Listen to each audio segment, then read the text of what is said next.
Hey guys, good morning. I am comedian Haley Boyle as always, but we're going to do something a little different today. Instead of talking about the nuances of my mental health and struggles in life, we're going to talk about the truth about Medicaid.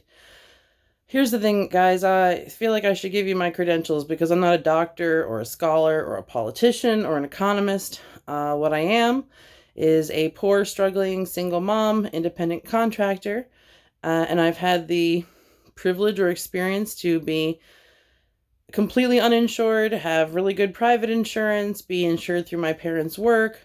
I've used and attempted to use the Medicaid system in 3 states. I've worked in a medical office. I dated a millionaire or billionaire for a while who had super good private insurance. And by the way, don't judge me for that. When I met him, I thought he had Asperger's, but it turns out if you're rich enough, you are not required to have any social skills. And I've also been friends with people that are super dirt poor and celebrities, so I have a pretty decent amount of perspective. Oh, and I spend a lot of time in countries that have socialized medicine, such as the UK. So I'm pretty upset, guys. As of yesterday, I've been stripped of my Medicaid benefits for the second time in 2 months because I refuse to comply with the state regulation that says that in order for me to have medical benefits, I have to actively pursue child support. What that really means is that I would be forced to help the state establish parental rights for a father who not only abandoned my son, but is extremely hard to find, which would effectively cancel our ability to leave the country because I would no longer be able to get the baby a passport, and that would effectively fuck my career even further. And on top of that, I would be required to show up for multiple court hearings, mandated classes and meetings, all to get just basic benefits, and actually no money from him whatsoever would ever be collected because he doesn't have any. And if it was, it would not go to us. It would go to paying back the state. And he would eventually have warrants out for his arrest. So it benefits no one. It screws everybody over. So basically my choice is between getting Medicaid and screwing over my son and myself forever anyway. This is a death sentence for me, and I'll tell you why. I will at some point develop cervical cancer. I have already advanced from pre-precancerous to precancerous to having colposcopies, and I recently had a biopsy, and I am currently 2 months past where I'm supposed to have an exam to make sure that I don't have cancer now. Forget that my molars are falling out. Forget that I'm reliant on insurance for mental health treatment, and without it, I have to use state funding, and I'm limited to the amount of appointments I can have. I will die of cancer without insurance. That's like 98% guaranteed. Here's the deal, guys. Here's why Medicaid for all is the only reasonable solution going forward. When I worked in a medical office, this was some years ago, it was in the period of time right after there was a law passed that said that pharmaceutical companies were no longer allowed to directly pay doctors for pushing their products, because that was a thing for a while. They could just give doctors money so the doctors would prescribe their medications, and then the insurance companies or the patients themselves would pay for such medications, and that would boost their numbers. So when I worked there, they were working around that, giving us concert tickets, catering lunches, things like that. Geez, guys, there's so much, and I'm so upset. It's so hard to keep it straight. Here's the deal.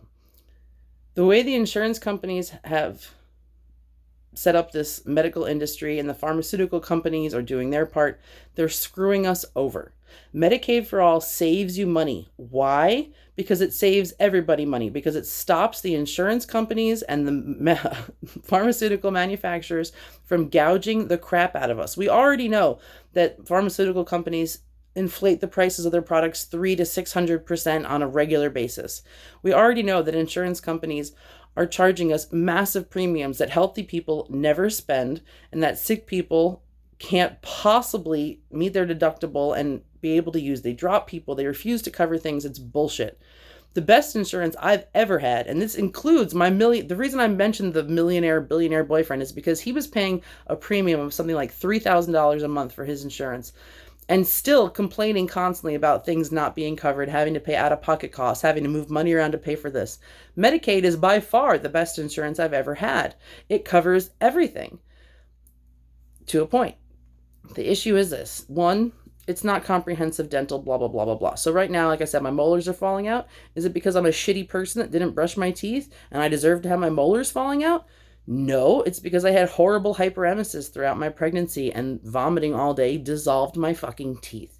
Now, Medicaid only covers extraction, which is why I have weird cat tooth shards in the back of my mouth, because if they extract them, then I can't eat. Okay? If I also can't get implants normally. If you get them extracted, your gums recede. It's a whole thing. You have to get cadaver parts, blah, blah, blah, blah, blah. It complicates everything. So I'm hanging on to these little shards of cat teeth in my mouth, hoping that either we'll get Medicaid for all, or by some miracle, I'll be able to afford $6,000 a piece to get my teeth replaced. Fuck, here we go again. But the other reason Medicaid right now is limited at all is because some doctors don't take it. Why don't some doctors take Medicaid when you have Medicaid insurance?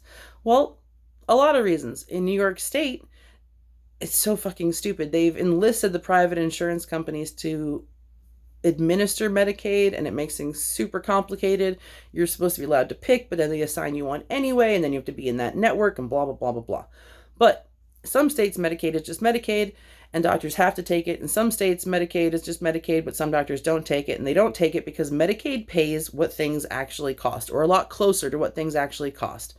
Like when I worked in the medical office, the office manager hated when we had Medicaid patients, because Medicaid patients were not like insurance patients. With insurance patients, you could charge them, you could code things so that we could actually cover the cost of treating the patient and the overhead of having a medical billing department and an office manager and all these administrators to cover everyone's ass and administer the malpractice insurance and everything else. With Medicaid, they were like, nope, this is what it costs, this is what you get. So it's at odds with the insurance company system, because Medicaid is like, this is what we pay for this, so this is what you're going to get. And the insurance company is like, you know what? You go ahead and throw us some numbers and we're going to let you know what we're going to pay for it. It's fucked up the way it works. I used to sit at this desk and get yelled at by the office manager for not coding a follow-up appointment as a checkup, because a follow-up appointment doesn't collect a copay, but a checkup appointment does, and we needed the coding to cover the cost of having the office opened. And we had these little old people coming in with colon cancer, dying in wheelchairs. Like, I don't have $15. What are you talking about? I just paid a copay yesterday. It was pathetic, and it was sad, and it was wrong, but they were forced to do it. You know, there was a time when people wanted their kids to grow up to be doctors because they knew that A, they would be helping people, and B, they would have a wonderful life for themselves. Now growing up to be a doctor means a lifetime of debt and a lifetime of stress. And instead of being able to treat your patients, you have to let somebody else tell you whether or not you're allowed to treat your patients and whether or not it's going to ruin your business and your family and everything else.